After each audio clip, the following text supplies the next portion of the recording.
standing in his sunroof while driving his Cadillac down I-4. What you gonna do? What you gonna do when they come for you? Well, hello, everyone, and welcome to my channel. LaReina Creole, of course, keeping it real when it comes to pop culture and sci-fi analysis and theme parks. But overall, this is a Welcome to Florida show, the show where we have fun, laughing, cringing, feeling good about our life choices, but also learning about the second craziest state in the Union, a state territory, again, that my family has lived in ever since 1565. So we've got so much to talk about in the show tonight. Of course, we've got the funny memes. Of course, we'll have a video or two, depending on how you guys voted, and the big story, of course, continuing with our Gilded Age series. We're going to be talking about Julia Tuttle, who is the mother of the city of Miami. Miami would not exist whatsoever without her. So we're going to be talking about her as well. So let's see. I see you guys starting to filter in between YouTube, between X, and also over on Tom's channel. Tom, one of my wrenches. How you doing, Tom? Hey, how's it going? Going good. The air conditioner has not conked out. Been praying over it. Ooh. Is, man, you go outside and it is August in Florida. Just hot, oven, sticky, and yeah, it's time to come to Florida on vacation, but when you don't have a choice, everybody's going down there. It's one of those things where it's like oh, you're not sweating yet? Open the door for 30 seconds. Yeah, exactly. Go outside and it's like, yeah, the sun's trying to kill me, the humidity's trying to kill me, the car is like an oven, you can make cookies on it, but hang in there, folks. We got about maybe 2 months of this, and then it'll gradually start to cool down. And by October, it'll be like, yeah, that's great. Yeah, when you got to figure out. It's like when the lizards try to get in the house to cool off, it's hot. Yeah. And they will sneak in your house down here, folks. They don't care. Open door, boom, they go. Unless you've got cats like mine. Or dogs. Just like, or dogs. But they still sneak in and then they crap themselves and they leave their wiggling tail all over the place. Yeah. Or and then, the dogs are looking at it like, do I bite it? Do I not? Professor X left one on its back and its neck sack was still inflating. I'm like, that's brutal. So darn brutal.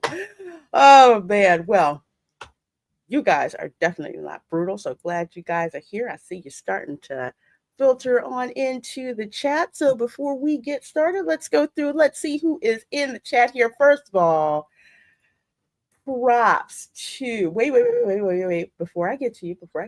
First of all, thank you so much, Scott Westbrook, for gifting those 10 LaReina Creole memberships. I sure do appreciate that. Thank you so very much. Let me hit you up Miami style. Shake your thing, baby. Shake your thing, baby. Shake your thing, baby. Pop that thing, baby. Pop.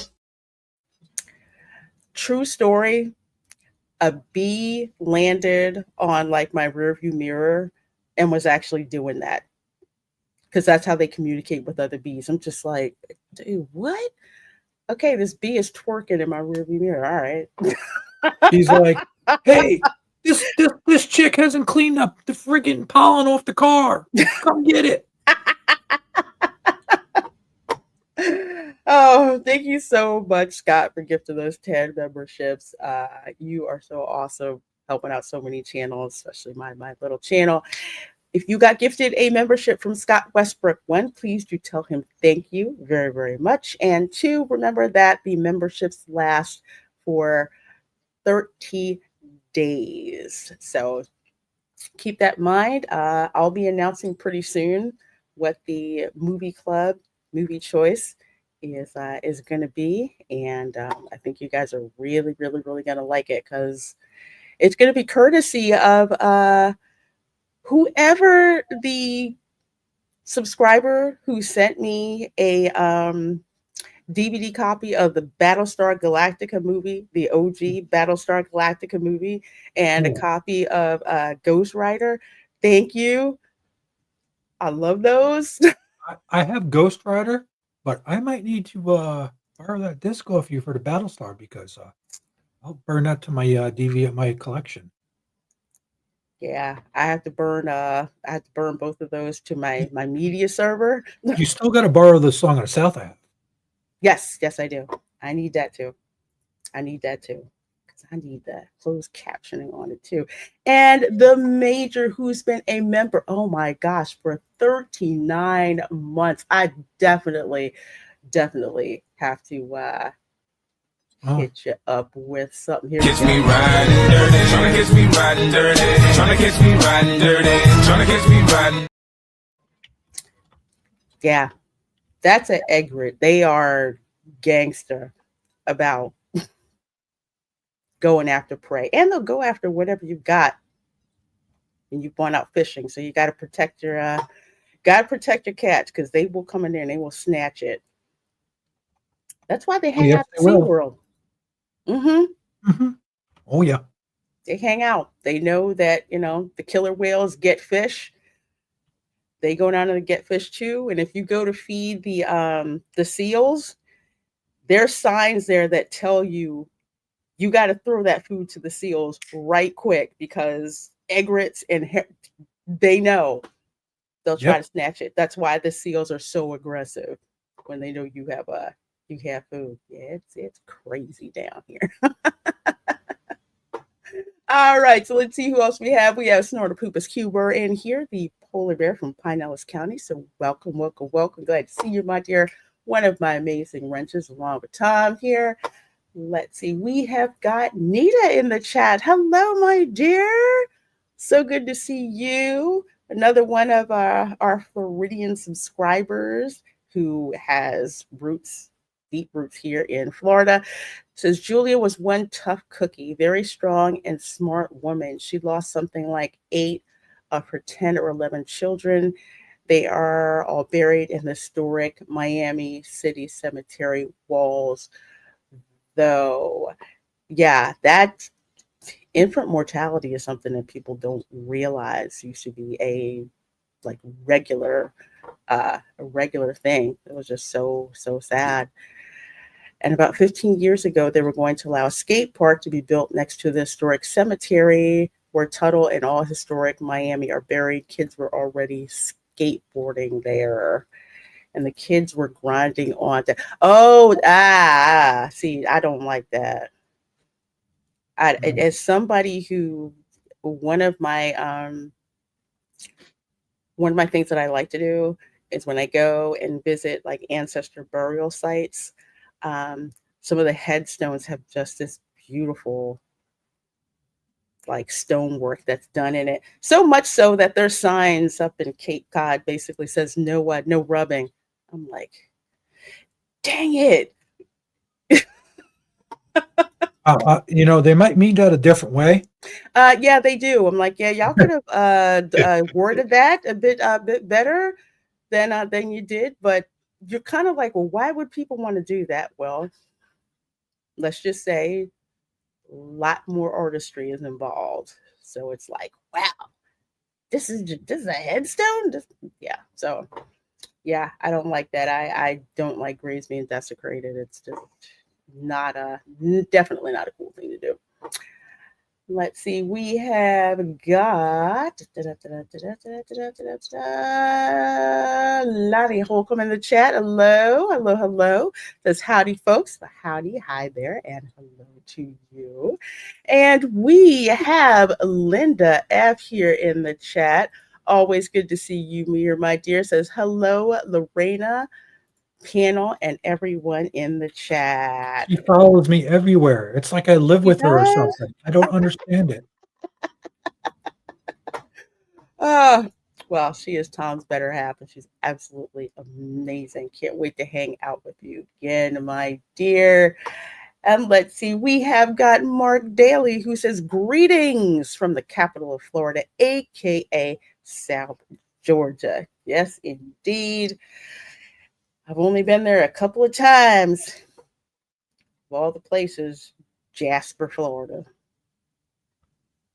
I really am in no hurry to go back there. I went there for a family reunion, and you ever see the sitcoms where the family from like the Northeast, you go to a family reunion of a lot of your hick relatives? That's what it was like. I'm not going to say anything because some of my family might be watching, so I'm not saying a word. I shouldn't say hick. I'll say very country, but it's Well, if they're New Jersey rednecks, so they're a little say bit no more, different. say no more, say no more. And good seeing you there, Scott. Let's see. We have got Dylan Soup here as well. Says, hey, LaReina in chat. Hello, hello, hello, hello. We have got Aiken here in the chat from down under. So good to see you, my dear. Saying hi to Snorter Poopus. Haven't seen you in a while, Aiken. And also haven't seen the fierce, apathetic Black Queen in a while, too. Says, yo. And I see that dragon. You know, I love dragons. I love dragons. Hope you're doing good, my dear. So good seeing you. Let's see who else we have got here in the chat. We have got, let's see, John the Beagle Dad. I see you. I see you. Says Lorena Creo. When they drain the River of America or whatever it's called, what does Disney do with the wildlife? That's a good question. I think they chase it out. And They're going to chase out the fish. yeah, they're not gonna chase out the fish. So I have zero idea what they're doing, which is probably why they have that wall up there to cover what's going on. Because remember, every time we would go, I mean, that place has been there since like 1968. All right, because they had to actually create it and dredge it and everything. And how many times have we gone over that way and you see all of the fish and the birds and everything else that's over there? So yeah, System. I'd Yeah. like to know what they're doing, and I really would like to know where are those crazy enviro wankery people who are always protesting stuff like the Delta smelt? Where are they? Cricket. Um, um, that's a good question. Because I don't see how they can get away with that. In the Are they plan, Are they on Greta Thunberg's plane? Maybe. probably. Could Probably. be. Either way, yeah, we see you. We'll see you. But I honestly think that's another reason why they have that wall up there, because they have not answered that question. They just told the South Florida Water Management District, we'll offset the environmental impact with credits, with additional environmental credits. It's like, what the heck does that mean? Yeah, they're basically saying we're going to destroy the environment here, but we're going to do other improvements to the Are you going to environment clean up other half than a of property. Orlando? I think not. Yeah. So yeah. Don't tell me about conservation. No, Well, no, no, no, look, no, no, no, no. we know Kennedy is a big conservation and it's a wildlife center. They can launch rockets and they keep things nice, and they Yeah, haven't destroyed anything without, you know. Okay, Disney, really? yeah. You can't do that. And that's the government. Think about that for a second. Yeah, I know. Remember when they had the well, the Eagles are still there, but Well, they're we used thriving. to have the Eagle Cam up there, and that was like a big deal. We're trying to see how the Eagles are, if they did hatch some new eaglets and Oh, they're around. like I that. got some in my backyard sometimes. Ow. That was just the coolest thing to go. That was the thing, seeing how the Eagles were doing. Hey, Dance Life at the Kingdom said, good evening, guys. What else is new with Floridians? Well, I didn't know fall was coming until I walked into Michael's and saw all the Halloween stuff.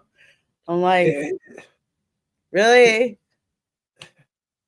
Well, if you're a crafter, you have to get a head start on this stuff. So I kind of get that. Erica had to explain that to me. But let's just put it this way: it is weird when it's like 100 degrees outside and you walk into the craft store and there's nothing but Halloween stuff up in your face. At least you're not getting handed pumpkin spice lattes yet.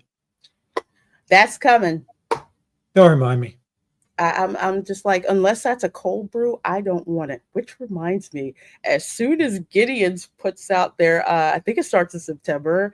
I think September. I think that's when they're gonna have the pumpkin spice cold brew. Weren't we supposed to go try some kind of weird cold brew at Gideon's together? We were supposed to do Yeah, that. I forgot what it was. yeah, we were. I forgot that. And it's the first. Yeah, it's the beginning of the month too. Yeah, we're gonna have to go down there. We're gonna have to go down there because they're gonna be start putting out all the Halloween merchandise and stuff down there too. So yeah, cold brew is amazing. So all those girls in Miami are just trying to communicate with me. Hey CJ, the short answer is yes. I'm not kidding. They don't call it Miami booty music for nothing. I'll leave it at that. Hey Darth Plato, how you doing? Good to see you. Good to see you. And Dad Man, how you doing, my dear? Praying for your mom. This is Hail from the greatest state in the union, dropping by to say hi, tuning in early. Well, good to see you, my dear. And original Battlestar Galactica, yes. Oh, which reminds me, they have Battlestar Galactica merch over at Universal Orlando. Yep. Oh yeah, I thought I saw a Cylon shirt one time. I had to stop and take a double, take. Yeah, Cylon shirt. They've got like a zip up, quarter zip up for that. Yeah, there's Battlestar merchandise over there. Something else. Santos Felicitas, good to see you. Good to see you. And let's see. Oh, so many member chats in here. It's awesome. Tom F says, I made it a year. Woo, I hit the likes. Yes, yes, yes. That guy, he's like a bad rash, doesn't go away. Keep showing up, right? I don't know. And let's see, we have got Darth Plato here, who has been a member for 31 months, says Nerf.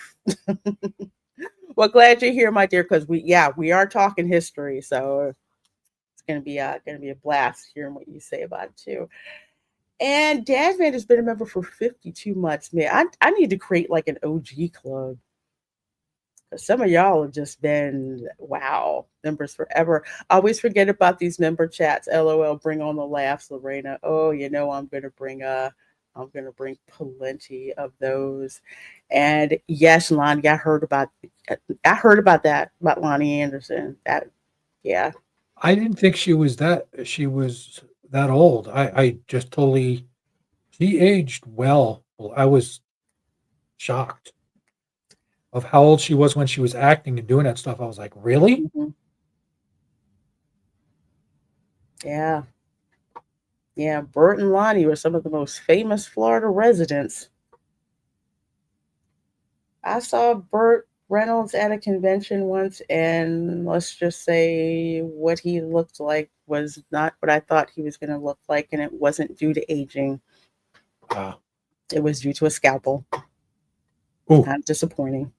Yeah, very disappointing. Family reunions, hey Soul Assassin, are fun because you can play who's not from the South. Oh, yep. Yeah.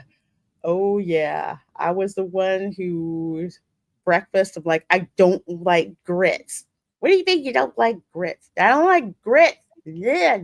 Give me some cream and wheat. I don't like grits. I didn't. I hated grits. And they had them every darn morning. Only time I'll eat grits lately is if it has shrimp in it or a whole bunch of cheddar cheese. That's what I like, the shrimp and grits. It's got the cream, especially grits with mascarpone cheese, bacon, and shrimp. That's good stuff. That's some good stuff. Now I'm getting hungry, dang it. I remember I had polenta for the first time, and I was like, "Oh, excited! I'm going to try polenta." I took one taste and I said, "This is nothing but Italian grits. Shame on you." I was pissed.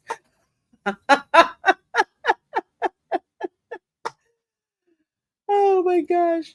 Darth Pedo says my family reunion was a nightmare. They were folks from the old country. By old country, I mean Sicily. Old ladies kept trying to kiss me on the mouth. Oh, that's hilarious. Yeah, I had some friends who had Sicilian grandmas. They were fun to hang out with. I know that much.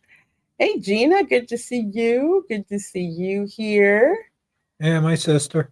And let's see. They're calling it Halloween in July. Yes, Summerween. I'm like, what? What? Okay. Yeah, That yeah, just yeah, sounds like yeah, somebody yeah. just peed in a jar. I don't get it. I don't get it. I don't get it. Wow, glad I lurked long enough to hear BSG merchandise at Universal be there in September, as LaReina says, take my money. Dang it, now I'm doing it. Yeah, yeah. Original Battlestar was just freaking I amazing. think I'm going to make my car alternate from what we have on there now, which is Nelson doing ha ha, Mm-hmm. and maybe have a here by your command. No, I just want to have him say by your command, so people go like, really? Oh, I'm not making fun of Sicilians, John the Beagle Dad, because my people are from Naples, which is, Sicily's on the island.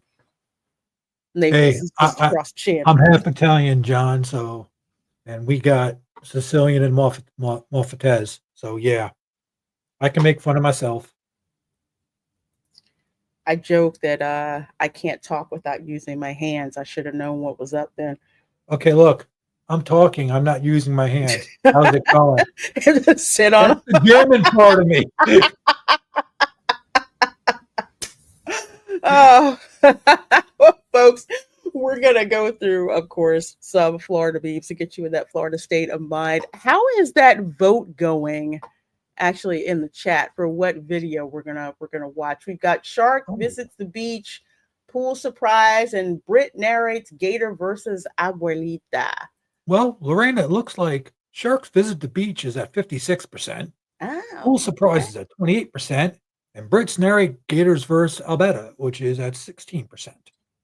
Oh, okay. Okay. All right. Looking like the Shark visits the beach is winning. So Yep. get those votes in because we'll pick the video as soon as we get through these slides, courtesy of the Florida Memes group on Facebook. I'm not really on Facebook that much. My main reason is to hang out in the Florida Memes group, which is if you have no sense of humor, don't go there. You'll get your feelings hurt. Yes. Well, today is National Watermelon Day. I don't know if you guys knew that, but considering I bought a seedless watermelon a couple of days ago and cut it up, it was delicious. No, I didn't know that. Yeah, it is. It is. I thought And it was National Drink Iced Coffee Day. Oh, wait, that's every day, never day. that's every day. Yeah. Of course, my favorite is you get the watermelon, you get a bottle of rum, you Mm-hmm. cut a hole in the watermelon, and you just like put it there. That's some good stuff. But yes, Florida is the U.S.'s largest producer of watermelon. So, did you know Florida produces more watermelons than any other state and the only one that grows watermelons during the off season, December through April? The USA currently ranks 7th in worldwide production of watermelon. I Yeah, believe. Yeah. Yeah. we year round. Yeah. Yeah. I mean, Do you know who the largest producer of watermelons is in the world? China. yeah. China. Well, yeah. Seedless seems like sacrilege. I don't care. I do not like seeds in the watermelon. That's one of the best genetic mutations they've ever come up with is a seedless watermelon. I love it. You know what? I like the seeds in them. You know why? Because it's something to use in the straw to peg your family member across the, at the That is family party. true. I mean, ooh, ooh. Oh crap! I just added myself. I used to do that to my sister. Oops. What cartoon was it where this cartoon, it was probably Bugs Bunny, where he ate a whole thing of watermelon and started shooting out the seeds like a machine gun? Oh yeah, I know which one you were talking about. I can't remember which one, but that was freaking hilarious. Yes. Yes, watermelon boat. Gotta make the watermelon boat. I love it. I love it. Watermelon does sound good. It's hot enough for it outside. Yeah, that's what I have in my refrigerator. I have watermelon that it's a pain in the butt having to cut it all down, but once it's done, nice and convenient, especially My, nice and chilled. oh Oh, yeah. it's so good. My sister's saying Tom and Jerry that was on too. Oh, it's Tom and Jerry? Could have been. I'm not swallowing the seeds. Forget that. Mm-mm. Mm-mm. Or it might Okay, have been don't say Daffy it. Duck. I know it was a 1930s style cartoon. That's all I knew. That it was hilarious. I think the only thing funnier than that is if you've ever seen the Madagascar Penguins Christmas special. I can't remember, was it Rico or whoever? I don't know. Is he I, swallowed a whole lot of peppermints and dude was using them as a machine gun, shooting them at the dog. It was great.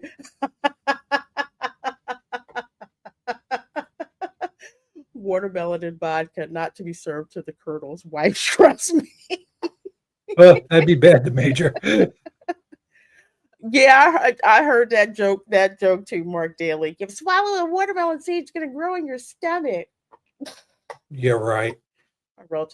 My country cousins tried to tell me that. I said, there's hydrochloric acid in your stomach. It's gonna dissolve. So how the heck can a tree grow in my stomach? Yeah, and it was that when they realized that I was really much more dangerous than I They're appeared. like, they're like, oh, this one can think. Oh, Yeah. shit. Yeah. That's why I'm the one who has to handle the fireworks. That's why y'all aren't allowed to handle the fireworks whatsoever. Oh my gosh. Yep, it was Jerry spitting seeds It at was Tom. Jerry's. Yep, so my sister was right. Oh, 30s physical comedy will never not be funny. Okay. Never not be funny. My dog You know the listening. funny thing, Lorena, What? about that? I should have known that because my stepmom's name was Jerry, not spelled with a J, and my dad's name is the same as me, Tom. Too funny. Oh, this is cute. My dog listening to me mutter how I'm going to eat healthy tonight, knowing full well I'm going to come home with a box of Publix fried chicken and potato salad. Yeah, I know that Dachshund look. We have that. Yeah. They're looking at you like, come on, man. You know you want to do that. Especially that southern potato salad. Oh my gosh, southern style potato salad. So good. So good. So good. We got Florida's 12 seasons: winter, fake spring, allergies, real spring, alligator mating season, love bug, summer, hurricane, extreme summer. That's where we are right now. They're missing it should be 13 seasons. They're 13. missing one. Which Yes. one? Snake mating season. Oh, shoot. I forgot about that.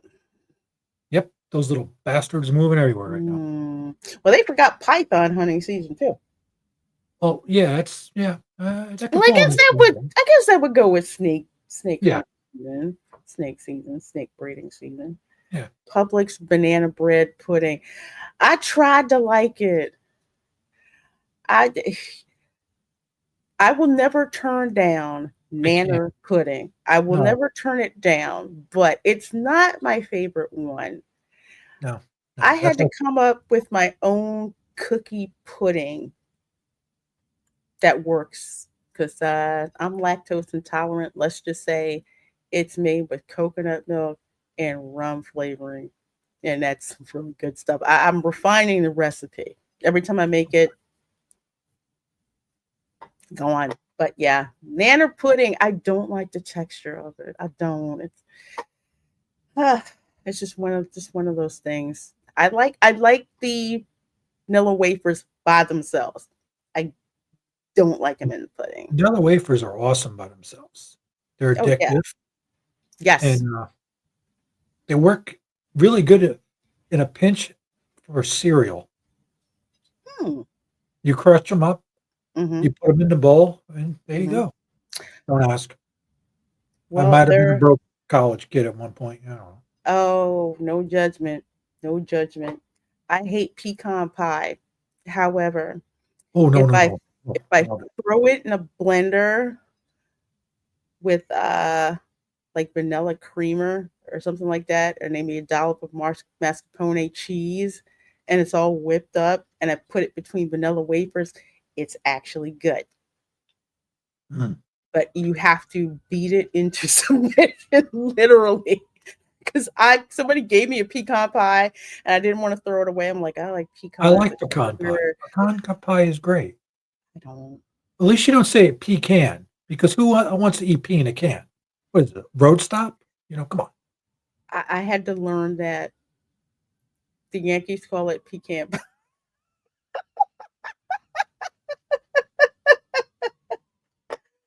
And yes, we are in the Florida. level of hell known as Florida with how freaking hot it is down here. It's just crazy.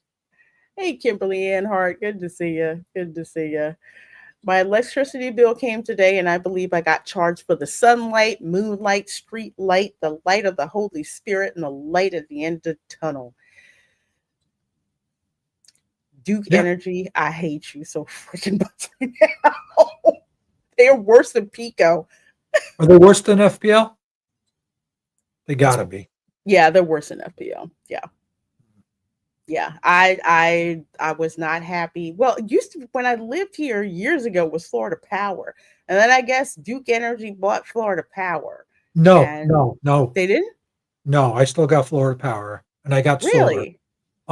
It they went regional. There are different parts of it. Okay, because I'm like last time I lived in Orlando, it was Florida Power, and then I'm looking at the rates, and I'm just like, hey, wait, what? I will say they're almost as bad as Pico, almost, almost. I don't miss that in Philly, that's for sure. Locals who live in a city whose economy is based entirely on tourism when they see a tourist in town. Yeah, that's me. I've gotten to that point. Usually, when they're over in the left lane doing 40 miles an hour constantly, not because they're slowing down to make a left turn, they're just in the lane because they think that's just an additional lane to drive it. Don't get me. Don't, yeah. Yeah, it's like we won't get started. So, how was your week? Did you guys hear about Smokey the Bear? Yeah. You did. You did. Well, for those of you who don't know, let me share the story with you. Smokey the Bear aids arrest of man accused of stealing, reselling signs of iconic mascot from Florida parks. Signs were listed for $1,900 each, officials say. And your eyes are not deceiving you. That is Smokey the Bear assisting with the arrest. Only in Florida, folks. Only in Florida. In Orlando, of all places, a man accused of traveling to Orlando to steal and resell Smokey Bear signs from State Forest was arrested with the iconic wildlife prevention mascot present, state agriculture officials said.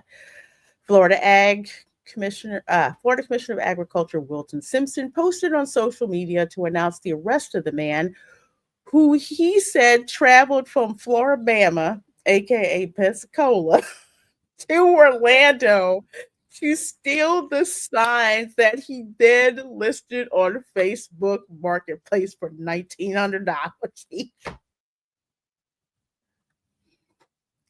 Bruh. Uh, Why would you sell them on Facebook Marketplace? Well, okay. Well, because usually they can get cash and they don't get, they think they're gonna get by on the system and stuff. Nothing really big. Mark, did you know this person?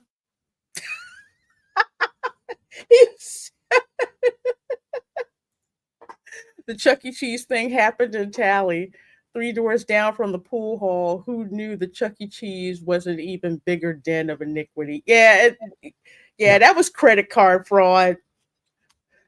Well, did you ever find that the story for the Guitar Center Now, employee that was taking the credit card from people who were mean to him and using it to no, rack up a whole bunch of charges afterwards? That he'd buy himself stuff, the guitars, then turn around and sell those on eBay or something like that. no, I had no idea about that. Oh yeah, Oh, dang. That's insane. Hey, Strings and Pucks. A dude in Australia tried to sell the Costa Concordia on eBay, buyer to collect. that's Gotta be careful. They're selling hot stuff there. Yeah, those are the Smokey the Bear signs. And I have seen them I remember around, but seeing them. I never in a million years would I have gone. I think I'm going to steal them and sell them on. yeah. I mean, when I'm driving on 17 heading to Palatka and I drive past where the state prison is in Stark and I Yeah, see the Smokey the Bear signs, I don't think about going over and like stealing one. I mean, come on. it's like, hey, is that going to fit my car? Can I? Is there a pawn shop around here? I need to stop. Street signs being stolen, I understand that because that's a college prank that goes on, stealing the street signs. Well, Matter of fact, I know this people that stole street signs to fix the hole in their car on their floorboards. I'm mhm. not kidding you. Got my buddy's car. Go, hey, you fixed it. He goes, yeah, lift up the mat. He friggin' riveted a stop sign. New Orleans people were stealing the signs so bad that they had to, start selling replicas of the French Quarter signs. So I actually have one, but I'm like, oh, okay, yeah, that's kind of smart. Gina says, I know the person up here who dressed up as Smokey the Bear. Why did that not surprise me? Please tell me you didn't date them as a kid. All right. Well, it looks like the shark story won. So this is in Panama City Beach. Oh, I've seen this. This is great. And look how close everyone is. Dum da dum dum dum. I will say this much, at least the people are kind of somewhat smart. The people closer to shore are smarter than the ones that are in the water, but at least the ones in the water are kind of a little bit forward. I don't trust sharks. They can turn really fast. So, yeah. And they can go into a lot shallower water than you think. Yes. Dan says it looks like a hammerhead. I know people catch sharks regularly in Florida, just fishing right where Yep. those people are standing. They'll catch like the one guy, he caught like a baby hammerhead shark. He had to throw it back, but we got to like look at it and like touch its skin. He had to like secure it really well. It was like, it was a baby. But yeah, they come in very, very close to shore because they can't tell the difference between fish and you. Not really.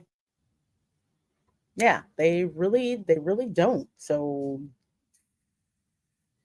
yeah, this We have some gangster wildlife out here in Florida. So, yes, we do have sharks.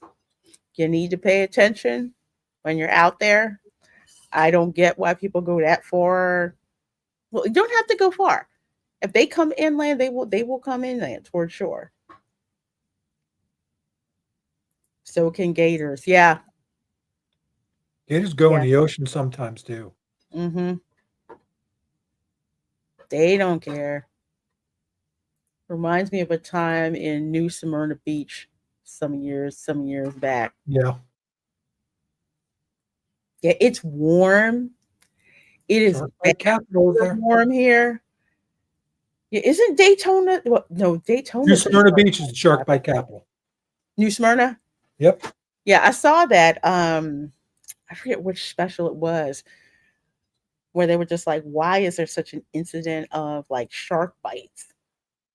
It's usually a lot of them are baby tinier sharks just biting feet because they don't know no better. Yeah, It still counts, you know.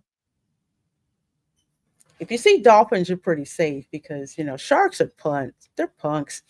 If dolphins are threatened, they will kill a shark. Is this the video with the stingray and shark? This is not the one with the stingray, but I know the one you're talking about. This big, huge stingray and a shark came like inland, which is really cool. But it's not this one. Horseshoe crabs scared me as a kid. Ooh, try oh my gosh, what are they? No, not stingray, excuse me. Oh my gosh. Jellyfish. My nephew got stung by one because he weren't paying attention. Um, and he stepped on it, and yeah, it was. But the lifeguard was there, so got to help him out. But I'm like, Dad, he did. Aren't you supposed to be looking down? But yeah, yeah, and that's when he realized that the ocean isn't really safe. Darth Plato says, "Watch Jaws, then go to the beach." You know what? When I went to Cape Cod National Seashore, that whole thing looked so much like Jaws. I almost did not want to go in the water because it just looked just like that. Their feet just feeding. Don't get in their way. Yeah, let the sharks. Don't try to pet them. Don't try to feed them or anything like that. Is it hurt and beaching itself or looking for you yummy human snackety snack? I think the latter. It's just cruising. There was probably a bunch of, feeder fish there that was chomping on him. Yeah, yeah, because that'll happen too. In Australia, we call our saltwater crocs that name for a reason. Yeah, because they'll go in the salt water. They'll go like in brackish water Yep. too, especially St. John's River. That's like brackish in some parts. We routinely see bulls and hammerheads on the northern Gulf Coast. Yep. What do you think is more dangerous, Starks or gators? Well, in the Game of Thrones, I think the Starks were pretty dangerous. Yeah, they're more diabolical. Yeah. Gators are more just like, I need food. I need to grab something and drown it. Yeah, they are. That's why when you're on the beach, as I was always taught on the beach, you're always looking down. I mean, even when we were digging sandcastles, we'd come across like this little like tiny pinworms, horseshoe crabs that had dug themselves, in. You kind of have to watch out because like to bury in there, you know. Saltwater crocs. Crocs are more dangerous. Crocs are more aggressive than alligators are. They're so aggressive. Okay, granted, in Florida is the only place where crocodiles and alligators they're pretty much in harmony with each other. Even at Gatorland, they pretty much live together. But there's this one huge croc. He has his own enclosure for, you know, for reasons. For reasons. Well, I'll give you guys a bonus video before we go to our Gilded Age. I had to share this one just because of the absurdity of it. And this is in Kissimmee, but listen who's narrating this. No. I'm gonna shoot him. Morning, everyone. I've just woke up and come outside, and I've just seen this on the grass outside. That is a British accent. Yes. When I say a lot of Brits have, like, they will rent houses when they're here vacationing, they'll rent them for like a couple of weeks. Yes. Especially where I live, and you go to Target and you're hearing the Brits they're going through the aisles like they have, like it's definitely not Tesco, so they can't find certain things. But yes, this is my life. This is life in my neighborhood. An alligator casually walking around, and some deers. Well, they look like deers. I'm not too sure what they are. They They've got a deer. family over there. Deer. Them. Florida And they're deer aren't that big. stupid for I'm feeding not them. scared of him at all. Yep. Oh, here he goes. He's on the move. Just gator snacks at that point. Mm-hmm. He's really moving now. Deer's like, Oh, shoot. dear. Oh, that family has just thrown their shoe at him. Oh, Dum da dum dum dum. That's gotta No. be Abuelita Thorner. throwing the shoe at him. Get the shoe and eat it. You're Run gonna off piss with me her off. Thank you. That's all right. Throwing the shoe Croc in. up the croc. She's lost the slider now. It's in the lake. I've just seen this, so no one should be feeding them at all. Yeah. Now, if she calls wildlife, they're gonna have to put that gator down, which is bullshit. Mm-hmm. So, yeah. And she said slider instead of flip flop. Oh my god. Yeah. The deers are just looking at her like, lady, you're stupid. I know. We at least know to give the gator a pretty wide berth. Like, okay. But she's gonna go out there and throw no.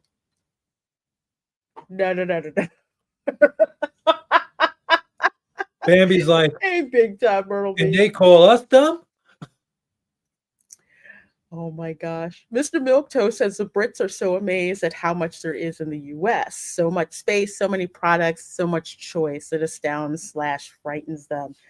Yeah, when I was over in the UK, I'm just like, there's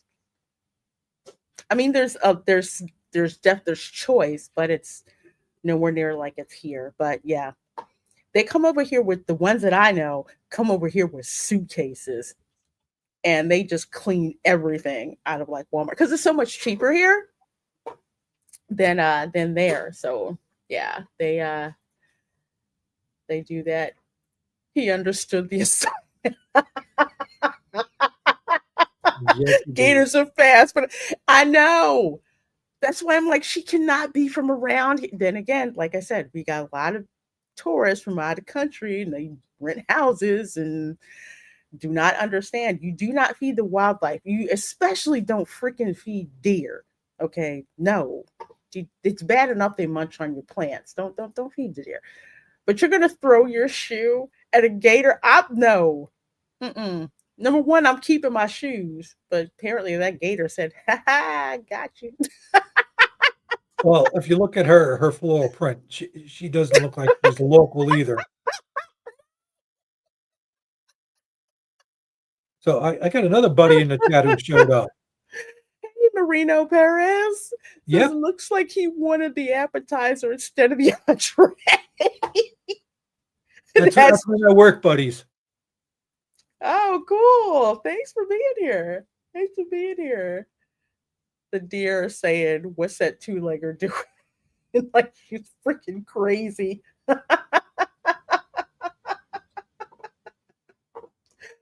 Oh my gosh. Strings and Pucks says my stepdad was from England. In the 80s, he would smuggle steaks back to England when we visit. The beef there is feces. Yeah, I wasn't too impressed with the steak in England. Nope. Darth Plato said, I heard a British family thought that a drive from San Antonio to Florida was a short drive. I'm sorry they lied to them. Oh yeah, I've heard them in Orlando when you're, at let's say City Walk, or they're down at Disney Springs. Like, Mhm. hey, why don't we take the afternoon and go down to the Keys? What? Yeah. Yeah.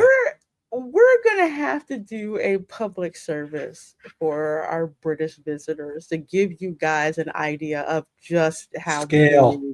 big this state is. Yeah,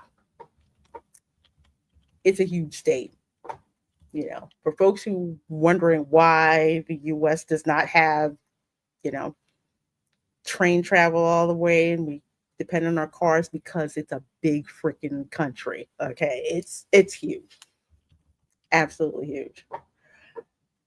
Oh my gosh, Nita, thank you so much, my dear, for that $49.99 super chat. You are absolutely, absolutely flipping fabulous. Oh my gosh, thank you.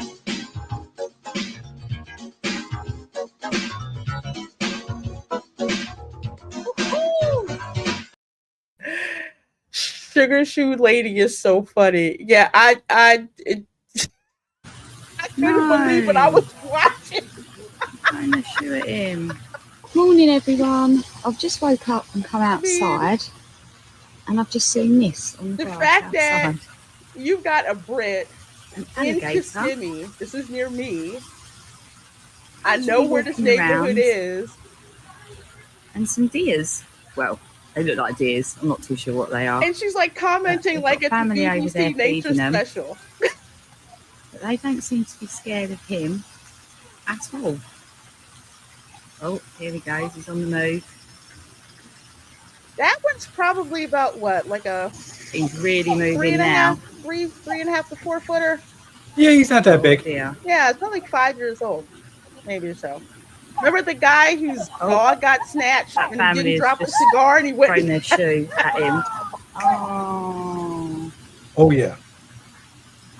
the wisest green. Abuela failed to use her chancellor's aka combat Shoot flip flop. him.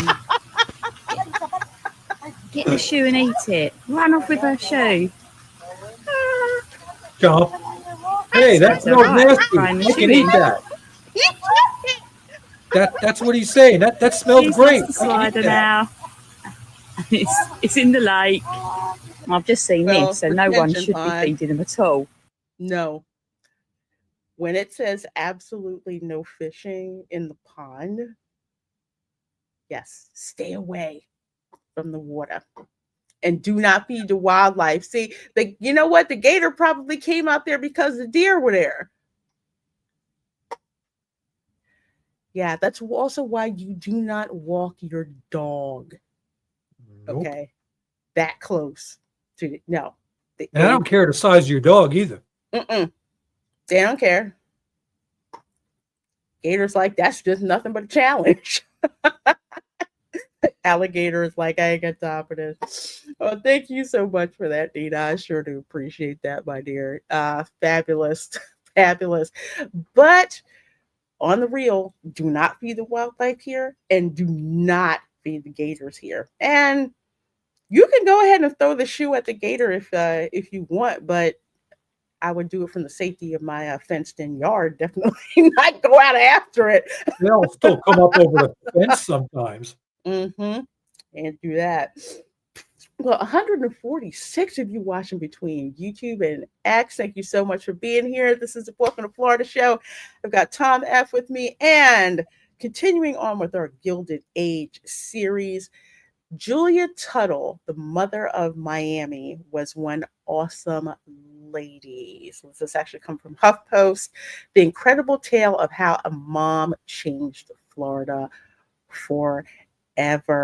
Now, before I get into more about Julia Tuttle, last week we talked about Henry Flagler, who, of course, used to work for well, he was working for Standard Oil and kind of like say cashed in a little bit and stepped away from duties at Standard Oil to invest in Florida. So he was laying railroad track all the way down to Palm Beach.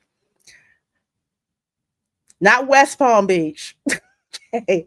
Palm Beach. So to kind of catch people up a little bit, especially with my family's connection to all of this. So we're talking about circa 1880. Around that time, let's see, the Civil War has been over for about 15 years. Florida is under reconstruction, as is most of the South. Although, unlike most of the South, Florida pretty much has their, Railroad I on guess, top. call it railroad, infrastructure, agriculture, all of that. Not so much infrastructure, but, their fields weren't burned or anything like that. There was a pointed effort to bring Eastern money and Eastern investors into the state of Florida. So what you're looking at here is an ad that was in the Florida Union, thing of paper then at that particular time. And what you see here over here on the left, they have the real estate brokers. And then you'll see a little bit further down here, NE Immigrant Aid Company. Over here on the right, Florida Agency of the New England Immigrant Aid Company in Jacksonville. The purpose of the New England Immigrant Aid Company was to bring Northerners from Cape Cod, Massachusetts, New England, into Florida, to invest in Florida, to live in Florida, to farm in Florida. That was the whole basis of that. So my ancestor, Captain Truman Doane, the one down here, his son, Leander Crosby Doane, is my second great grandfather. Cool. So Captain Truman, oh my gosh, I can't even emphasize how freaking rich. They were Kennedy rich for the most part. I've seen like the original house that they have in Orleans, Massachusetts. It's like all condos now, but it literally looks like the Kennedy compound. It's like an obscene amount of money. But people like him who had money, they invested in the South after the war was over, because of course the South was destitute, the money was worthless. So yeah, he was a carpetbagger, but unlike most carpetbaggers, he actually stated he died in Florida. Mm. And the reason for that is the whole town of Waldo, Florida, basically owed him money because all they did was write mortgages. They wrote mortgages that were so draconian that the mortgage actually dictated what they could grow on the land, and that they couldn't even switch up the type of crops that they were going to grow on their land without their approval. So he was just basically the bank. But this from the Barnstable Patriot up in Massachusetts. The remains of the late Captain Truman Doane, wife and son Truman, who died several years ago in Florida, were brought to East Orleans Tuesday for interment in the family lot. So I actually had to tell the Orleans Historical Society that no, Captain Truman, his wife, and his son, they died in Florida. They did not die in Massachusetts. Lady's mind was blown. I'm like, yeah, here's death certificates. You can keep that. So his son, which is my second great grandfather, Leander Crosby Doane, and his sister Victoria Doan accompanied them. One son and two daughters are living at different towns in Massachusetts. That's what the aunts and uncles and all of that. Captain Doan and his brother Lewis, with their friend Reuben Nickerson, went to Florida soon after the last war closed to buy land, as the price was then cheap, hoping to make money easy. But to their surprise, the cotton and tobacco were blighted every year. They then gave this up and planted an orange grove, which did well for a little time. The other two men returned in a few years, content to live on good old Cape Cod. Well, they left Florida because Surprise. the Democrats won the next election, and a lot of the carpetbaggers picked up and left, but he stayed. So I don't know what type of blood happened between my second great grandfather and his father. I know his father died without a will, and I've seen the probate records. It was not a pretty sight.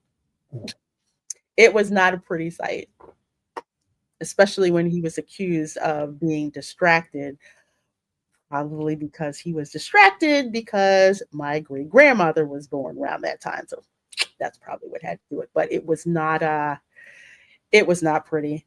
Dictating what can be grown is unusual in those days. There's a story there. Yeah, that's what I thought too, Darth Lato. You know, if you get a mortgage, they're not dictating what you can, what you can grow. I wonder it was at least a like own type thing where he could have done that instead of a real actual mortgage. It could be. It's like I have to like dig into, because there's records, Alachua County has them, of all of those mortgages, and it is an insane amount of mortgages. He actually wrote mortgages on the land that some of my cousins, that their relatives had, and we found out, and we were just like, this is, I've never seen mortgages written, like this. Not just the land, but also like sometimes if they had, you had like oxen, or usually like donkeys or whatever. Yeah, that too. So it was yeah, there's something there. There's definitely something there, because I'd never seen anything like that at all. But again, just building the case a little bit. So here's where they were in 1880. Of course, they were from Massachusetts. That's my third great grandfather, third great grandmother, second great aunt. That's my second great grandfather and second great aunt. Yeah. There was something that he was close to his younger sister, because when she died, she was buried in Florida. So, but to scooch on over a little bit more, here's my family. Okay. Not that far. Also, another thing I wanted to point out really quickly. So, obviously, the Doans are white. They live around a lot of Black and mulatto people. Why? Most of these folks here were sharecroppers. So that's the deal that was going on then. Black people, white people, they basically South. You had no money, sold your land. Guess what? You were sharecropping. That's pretty much what was going on. And my second great grandfather kept the books. That's why he was the only one who went to school. He went to college specifically for that. But that said, here's where my family was. That's Barry and Stanley. He's a farmer. I don't know why he was marked as insane. There's a story to that. I don't know what the deal is with that, but they're As all insane? yeah, as insane. Like over here, they have blind, deaf and dumb, idiot, insane, and disabled. I don't know what that means. I don't know what classification that is, but That's kind of hilarious in a way. it's kind of funny. But I'm just like, okay, considering if what I've researched is correct, and it seems to be, Barry and Stanley. Well, let's see. The man that owned him was actually his uncle, his white uncle. The Stanley family has held land in Florida ever since Spain took it over. So when the United States bought Florida from Spain, the Stanley family had to prove through the Spanish land grants that they owned the land that they did. So they've been there for quite some time. Barry Stanley, his mother, who was a slave, was from South Carolina. So yeah, that I get it, kind of, sort of. I can understand that, but yeah, and I don't know for sure if he was ever a slave or not, because when he's listed on the census as like quote unquote property, he's actually listed as free. So I don't know what the deal is with that, but another story to look into. Of course, there's Francis Sanchez. That's my third great grandma. And then Philo, which I don't know what's up with the census takers. Her name is actually oh my gosh, I can't believe it. That's actually Rafaela. Her Spanish name is Rafaela, but who knows? I have no idea what they did with this. And The she's a census girl, taker not a probably boy. had no idea what they were saying. Probably not. Probably not. I'm like, Alan Kay is her brother, her younger brother, who actually fought in World War One. It's not a long story. Unfortunately, he ran into some stuff with the law. But anyway, just to show you, they were not that far from them. So that's kind of like to level set with what that period of time was. So let's see. Yes, they are fun. They are fun. And carpetbagger was a term used by Southerns where Northerners perceived as exploiting the post-war South. Yes. And let's just say the Dones were exploding the hell out of people. That's for sure. So Julia Tuttle, again, mother of Miami, she was one awesome lady. So Julia DeForest Tuttle, the mother of Miami, is widely recognized as the only female founder of a major American city. The visionary widow from Ohio bought hundreds of acres at what is now downtown Miami, moved down on a barge, not a boat, A barge. a barge. That's what, do you get the term I just barged in? Yeah. Put all your stuff on a floating thing and raft on down there. And eventually convinced railroad man Henry Flagler to extend his new railway to the Miami River by sending him an unusual package. Now, put a pin in that when it comes to unusual package. And remember what I showed you, that little snippet about my family where my third great grandfather tried to go cotton and tobacco, and that didn't work. But then he grew like oranges. Yeah. Yeah. Just remember that. So it may seem strange to you, she told a friend, but it is a dream of my life to see this wilderness turned into a prosperous country. She believed that the area would become a great city, one that would become a center of trade for the United States with South America, according to the National Women's History Museum. She reportedly outlawed liquor sales in the city limits, but no one's perfect. Without a doubt, Miami is basically known as the center of trade with South America. At one point in time, that was New Orleans who held that distinction. But the more developed Miami became, that's what happened. So there's a reason why we call Miami basically Cuba for the most part. You could live in Miami and not speak English. Like forever. But that is where a lot of people from South American countries, there's a lot of South American money as well that gets poured into into Miami, which is pretty awesome. Her gravesite is sad because in a circle around her is all the markers for the baby she's lost. That's really sad. I have to see that because when you go to some of these old cemeteries, and I mean 1600s, 1700s, 1800s, and you see like the small grave sites or small like grave markers for a lot of the children who like died, like either they were stillborn or they died where they were children, or sometimes in some cases where the mother and the baby both died. They're right there. So oh, it's so sad. I'll have to see that. Shame. But let's see. Mrs. Tuttle's visionary deal, however, did not come cheap, as she had some strong motivations of her own. So that is Miss Tuttle. The first thing I'm thinking is, I hope this was in Ohio because I can't see wearing this in hot Miami. I I mean, could. I can't, not with the gloves. You never know. I don't know, unless it was winter. Unless it was winter in Miami.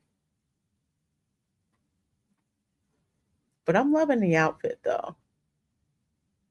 But yeah, I'm looking, I'm just like, that it's like, yeah, that kind of, well, maybe it was winter. Okay. But that's her. Pioneer and resident, and one of the founders of Miami. So South Florida was one of America's last frontiers just over 100 years ago, which is true. The farthest south that people were going, at least by rail, was Palm Beach. Remember, that's as far as Henry Flagler ran his railroad lines to.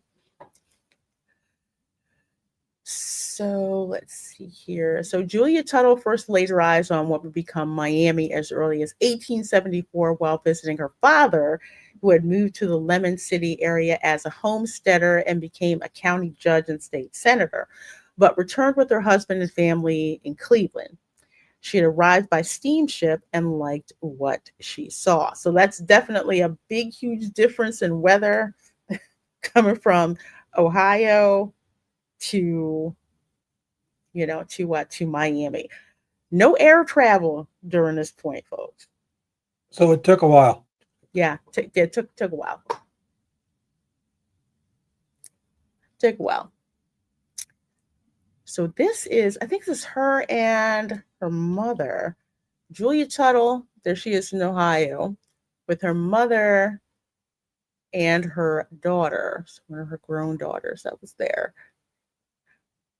And in 1886, Julia's husband, Frederick Leonard Tuttle, died, leaving her the iron foundry to operate. So apparently she had something left to make money with. And she said, I shall need to do something to increase my income somewhat.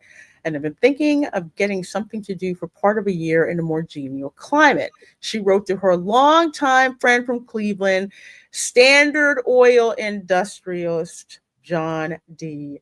Rockefeller. Notice how all these people are connected, especially when it comes to Standard Oil. She also another thing about the Gilded Age, you had a lot of people who got rich from quote unquote new money. And if you've ever watched the Gilded Age, you see that friction in classes from the people who have had money for like centuries, and then the ones who basically came to America or were born in America dirt poor, or in the case, I think Carnegie was Scottish, I think. Well, all I know is Andrew Carnegie, if you're from Pennsylvania, Carnegie Mellon University, there's so much money that Andrew Carnegie put into philanthropic pursuits, and especially a lot of state universities. Although Carnegie Mellon is private, costs a whole lot of freaking money, but Carnegie Foundation, yeah, lots of new money. So she told Rockefeller that her daughter Fanny was not quite as well as I wish she was, and thought a more milder climate would help. So Julia's father-in-law was Rockefeller's first boss. And she and Rockefeller attended a Baptist church together for years in Cleveland. That was another thing. People who attended certain churches, they also made business deals at the same time. So one of his Standard Oil partners was railroad magnate Henry Flagler, who was extending his tracks down the east coast of Florida and developing towns and hotels along the way. Now, one of the things that Julia Tuttle tried to do is apply for the position of housekeeper with the new hotel that Henry Flagler was building in St. Augustine, the Ponce de Leon Hotel. But she wanted to get in there early. They gave the job to someone else, but she wanted to get her name in front of Henry Flagler. So Rockefeller did meet with Flagler and ask about the job, but unfortunately for Miami, it seemed the position was already filled by the manager. But Tuttle was very much intrigued with investing in Florida. And she says, I think Florida will become my headquarters. She wrote to Rockefeller 2 years later. Now, this is Fort Dallas. So when Tuttle's father died and left her his Florida land in 1891, she permanently moved to the shores of Biscayne Bay. Her neighbors across the river were William and Mary Brickell. We'll talk about them next week. She purchased 640 acres of land, including Fort Dallas. In a way, I kind of wish Dad then was right here because he's very familiar with the forts. I think we talked about Fort Dallas last year, which was a military installation from the Seminole Wars on the north bank of the Miami River, and moved right in. So the barracks are on the left, and the two stone buildings here, the officers' quarters on the right. So that's the ones that Julia Tuttle and her family moved into. And this is the mouth of the Miami River right here. So this picture is something you're used to seeing, especially if you're watching Miami Vice and they're doing those shots. Yeah, that's the Miami River. Right there. So let's see. Nita says they were bringing yellow fever in by the workers on the barges. Many businessmen were living in tents in the woods so as not to pass yellow fever on to their families. Yeah, because yellow fever was killing people. There's yellow fever season, from what I understand, what my grandmother used to tell me. In the summers, like this time of year, when it's hot, the mosquitoes are out. Yellow fever season. They have turned the historic Miami River into Tokyo. Yeah, in a way they have, with all those buildings and everything that they have there. And my great-grandfather hid oak caskets of booze in the Sable Canal. They had booze for every occasion. Wow. Was it rum in oak caskets? Because I've seen people in Key West do that too. Like as well. It's pretty awesome. Go for some oak casket rum. Yeah. Gordon Ramsay got some. You have to watch the episode of him. I think it's on National Geographic, where he went down to Key West and he was making like Key West shrimp po' boys, and the guy was like, yeah, I'm curing I got rum in these oak barrels and curing them. And Gordon Ramsay was just like salivating at the mouth. I would love to try that too. We were just having some redhead rum, which is Sammy Hagar's, and it's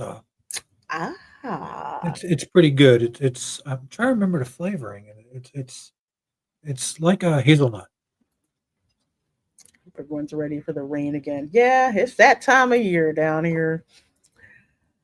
But yeah, this is another one that she remodeled into a home. That's like your typical Florida home. One story, usually raised up because there's all kinds of critters and stuff at ground level. Flooding. Flooding. Yeah, flooding. So yeah, they're usually up on cinder blocks. You ever go out to see some of the cracker homes over by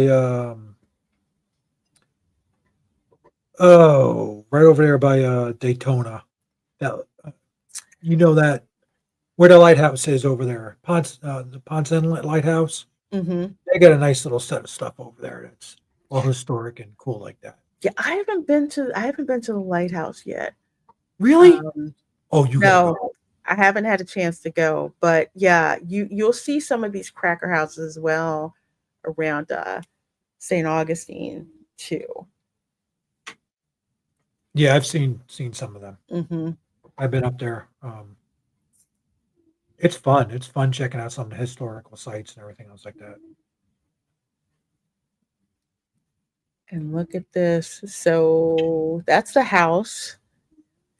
This is the Miami Hotel, the city's first hotel. It was built by Julia Tuttle as a bunkhouse.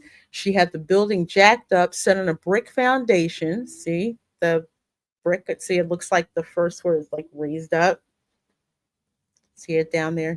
They also do that in New Orleans too, but it's like it's kind of covered up. It's weird, but same thing, but a different way. But it burned down in 1899. So Tuttle realized that the area would never prosper unless it was reached by the railroads. And that's true because the railroads carried people, money, supplies, all of that. And Henry Flagler had basically marketed, Palm Beach as a playground, of the rich. And that's pretty much where that line ended. But bringing all of those tourists down to Miami, definitely. So that's what Miss Tuttle had in mind. So she began an aggressive campaign to convince Henry Flagler to continue his tracks to Fort Dallas. Technically, before Miami was Miami, known as Fort Dallas. Hmm. Jacksonville was actually known as Cowtown for a while. I have no idea why, but that's what they called it. Cowtown? Cowtown. Yeah, because they used to drive a lot of cattle into Jacksonville Makes sense to put then. on the ships and everything. I was like, oh, so they used to call it Cowtown. Okay. Yeah. Before they named it Jacksonville for Andrew Jackson. Yeah. So anyway, she was even offering to give up hundreds of acres of her own land. So these are some of the men at the time at her hotel. Of course, this before it burned down. So first, Tuttle tried convincing transportation mogul Henry B. Plant. Makes me wonder if that's who Plant City is named for. To bring trains from Miami to his railroad terminus in Tampa, but after the firm conducted a study, they deemed it impractical. Because of where Tampa is, and of course, there's nothing in the middle of the state, all the way to Miami. Not exactly feasible, which I understand. So she didn't convince Flagler for a while either by letters, but nature stepped in to help. Three great freezes of 1894, 1895 devastated orange groves and vegetable farms in central and northern Florida, wiping out citrus and fortunes alike. Mm. The Doan family's fortunes as well.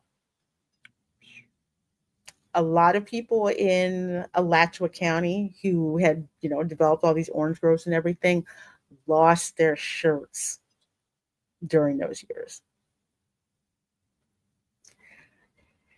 And it really caused an issue because now you had like all of these orange trees just wound up dying because it froze and just died out. So the citrus industry was basically devastated at that time and would take decades to come back. I mean, now it's fine now, but at that particular time, considering you didn't have the type of technology, like you didn't have the Florida Citrus Growers Commission or whatever back then, orange industry was wiped out in Central Florida. That's why Gainesville was known as Hog Town. Really? Pork. Ah, okay. Which is kind of weird considering Alachua County and all the cattle ranches that were out there. Yeah, that's interesting. Interesting. Nita says, my relatives built the Matheson water tower in Miami, had to have water, LOL. Nita's history is so cool with how many of her relatives have been here, like old Florida. Grandfather built huge bakery factories to provide bread to passengers and customers, as well as luncheon counters. Mhm. Before rail, cities had farms inside city blocks. It was the only way to get fresh food. Lots of animals means lots of flies. Yeah, that's true. That's what I found out on my first visit to to a farm. That's why people have like horse whips, keep the flies away. Hey, RJ McReady says great stories, great stories. But yeah, Tuttle sent Flagler a package of flowers or foliage. Some say it was fragrant and enticing orange blossoms. She proved her Miami River properties were below the frost line. Now, I don't know if, like, Tom, have you ever smelled orange blossoms? Yeah. They are very, very strong. They're very strong. As a matter of fact, they aggravate my allergies when I smell them, but they smell so good.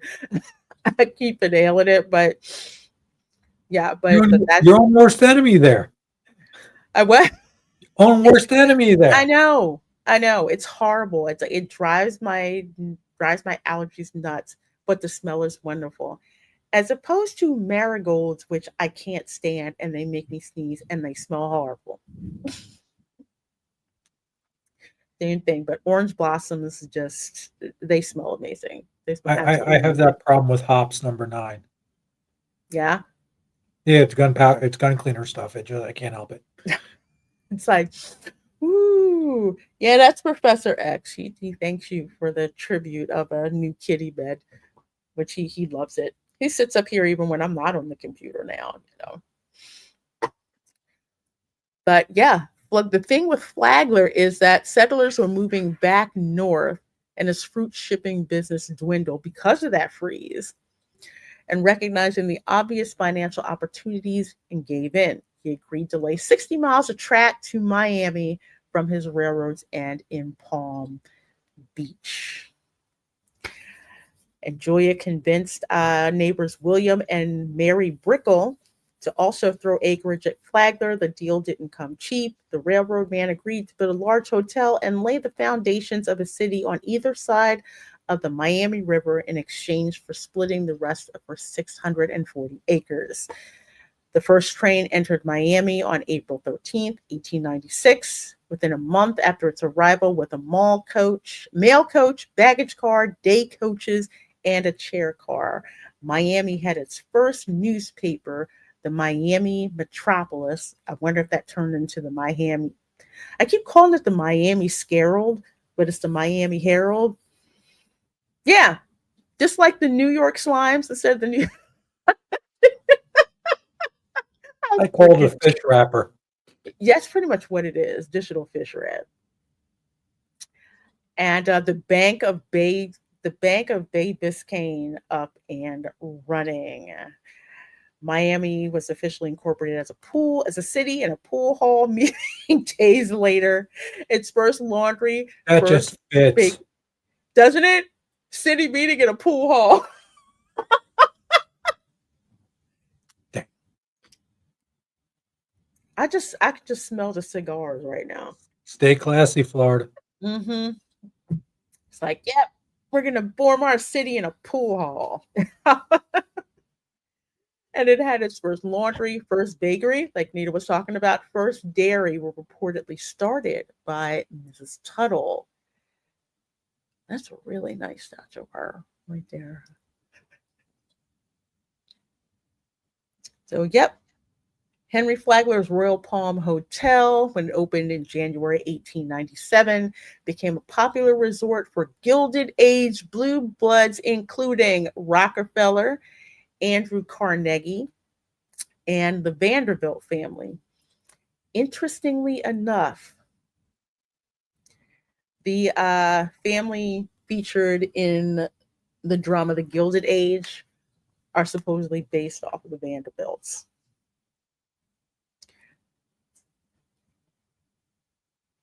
So, Wouldn't could see yeah, that. yeah. In Miami, that was like the thing, to take the train from New York or Philadelphia to Miami, and you would like board the train. I don't know what my grandfather say.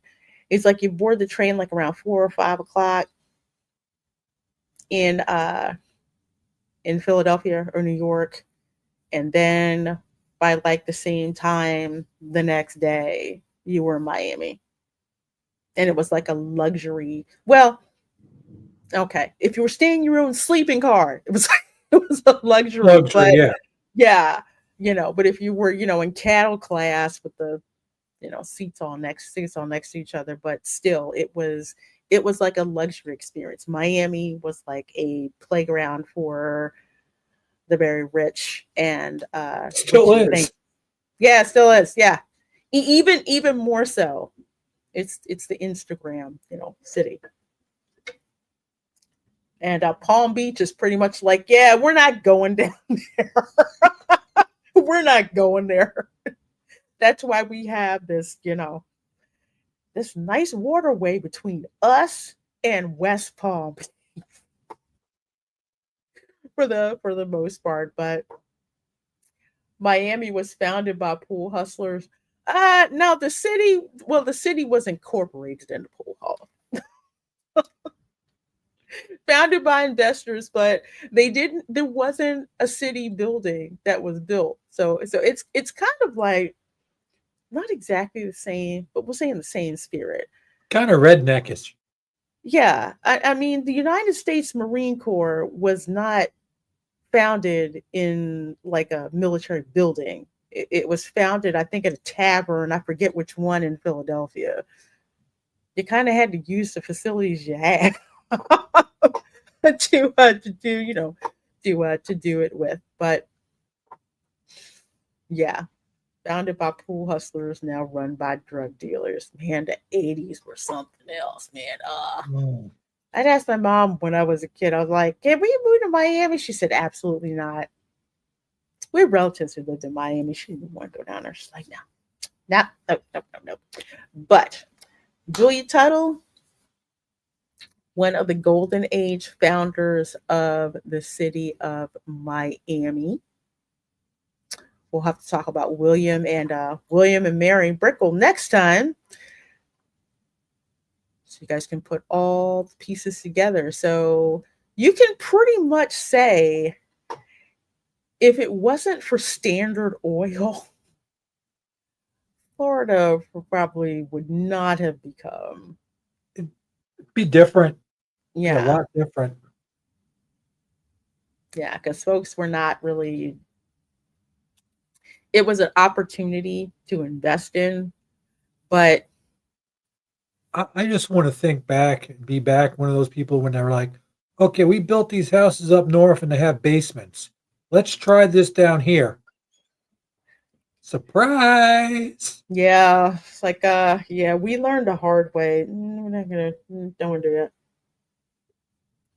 Or or did they have some Floridians like, I don't think you want to do that. And they're probably talking to some poor Native American going, no, don't do Mm-mm, that. Just don't do it. don't go that far. Don't want to do it. Don't want to do it. Nita, my allergies are so bad. Uh, that doesn't work. I literally have to have nasal spray and the strongest dosage of Allegra, at least to start My allergies are really bad. They're really bad. If it's not pollen, it's mold.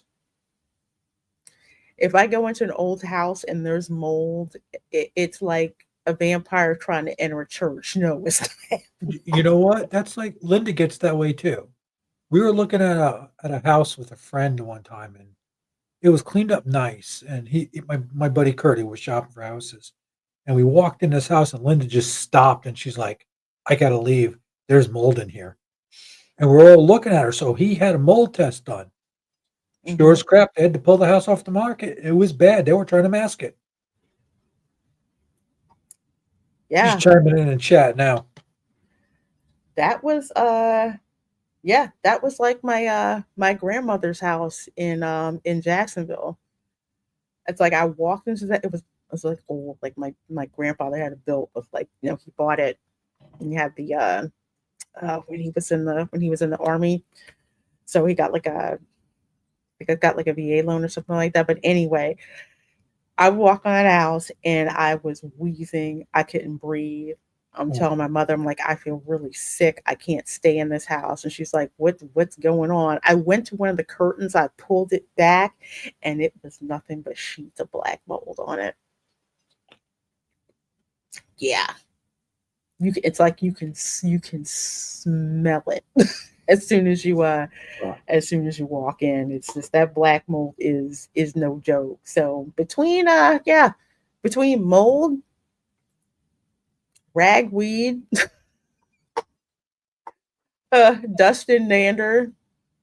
Although I'm not allergic to my own cat because my cats are used to being brushed since they were kittens. They know what the brush is. You're pretty good when you're around my dogs.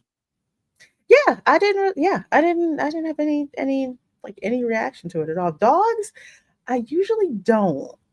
It's usually cats if people do not, Keep them clean. keep them clean, keep like the hair, you know, vacuumed up. But like pet stores, I can't stay in them very long. Like if I go into PetSmart, I'm not allergic, and I get that way. I'm just like, I don't know what y'all got in here. I can't do it. It's the worst. Yeah, he's waiting for me to. He knows I'm wrapping up, so he'll wait for me to like sit down and like. He's like, you don't have that water bottle, right? Yeah, yeah. I did that on the stream where he was like trying to bite me, and I picked up you saw that. And he's like, "Okay, I'm out." Yeah, I only do it once. Yeah, I have to change. Yeah, I have to change the air filters. It's something else. Being allergic here in Florida, but to wrap things up, you guys have been absolutely amazing. Thank you so much for supporting this show. I hope you had some fun laughing and learning and remembering not to throw This was fun. flip-flops at a game. I want to throw two things at a gator to see what would happen. I want to throw a crusty sock that like somebody's been wearing all day, and an old lady's flip flop, and see which one it picks. It might go for the sock. That's all. I'm just wondering. It's just the way. It's think demented, but it's scientific in a way. I'm sorry, I'm just laughing at the British lady calling it a slider. Yeah. Hey, do you want to share that video real quick? Yes, I do. I do. Let me get it up here and show you. So this is the type of stuff we find like out in the wild. And this is courtesy of Tom right here. This is yeah, click watch again there. There you go. So you see we're sitting at the red light. Yeah. Yeah. Light turns green. I go. First one. Second one. Welcome to Florida, y'all. Yeah. Oh. Yes. That 2 round in a row. And they just kept going like it was nothing. My favorite is when people cannot complete a turn in their own lane and they drift off Oh, yeah. into my lane and I have to lay on the horn. It's like, pay attention, Jack. But yeah, you when you are in Florida driving, you have to it's GTA every day. And it's Or Mario green. Kart. We don't take off fast. No. He goes through it, and we're like, okay, that's a good, what, 2 seconds at least? Right over the Is that curb. a minivan? Yeah, it was a minivan. He hit the curb. Can't. So this is filmed for my dash cam people. So yes, that was me driving. This place is crazy. Yeah. And that was Altamont Springs. I believe it. So Orlando area. Yeah. Hmm. Yeah. Yeah, that. And then where I live, that has these really nice, long, shade tree lined, you know, streets. People are driving like they stole their car. And it's crazy. I'm going to Absolutely try to crazy. get you more dash cam videos of crazy stuff.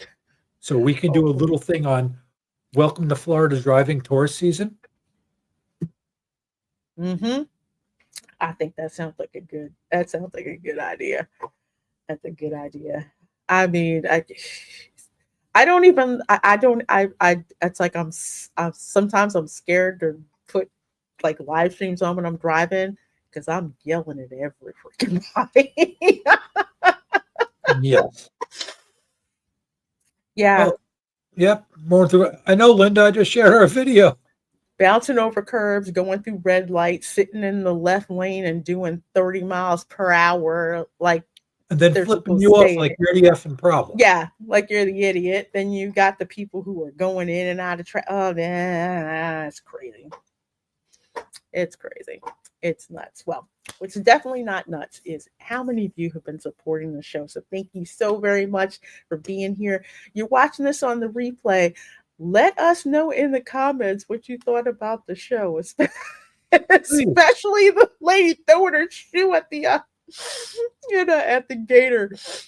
Personally, I think she needs better aim because she missed with both. Yeah, yeah. See, I should have known she wasn't a true Abuelita because a real one would have hit That that kid would have been like, dead. "Whoa, what the hell was that?"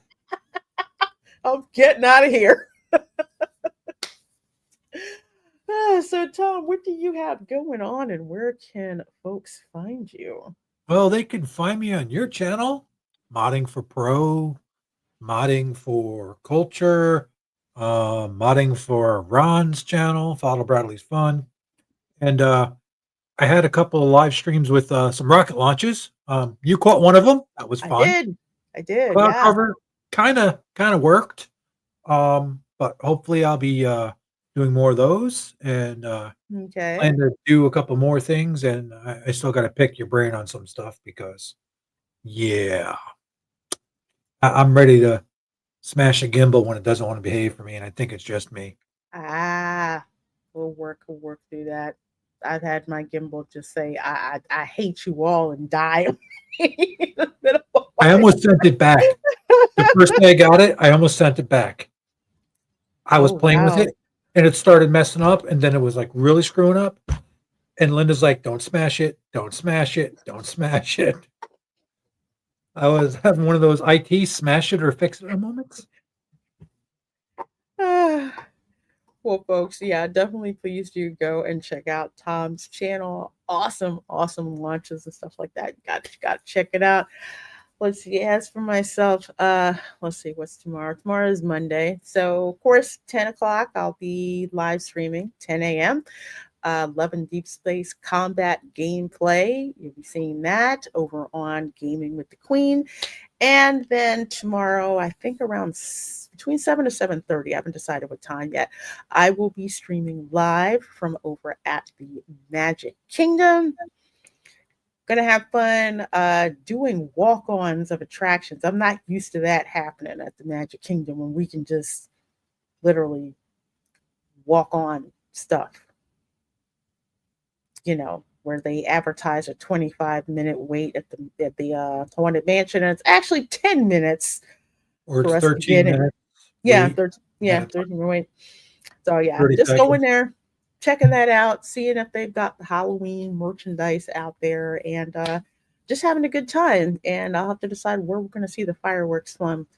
It's not going to be in the park. That much I know. Sorry, people are Oh, come on. insane trying to get out the darn park. It's like too many freaking people. Well, one of the best views, of course, is blocked by the wall, so you can't see the fireworks view Oh, yeah.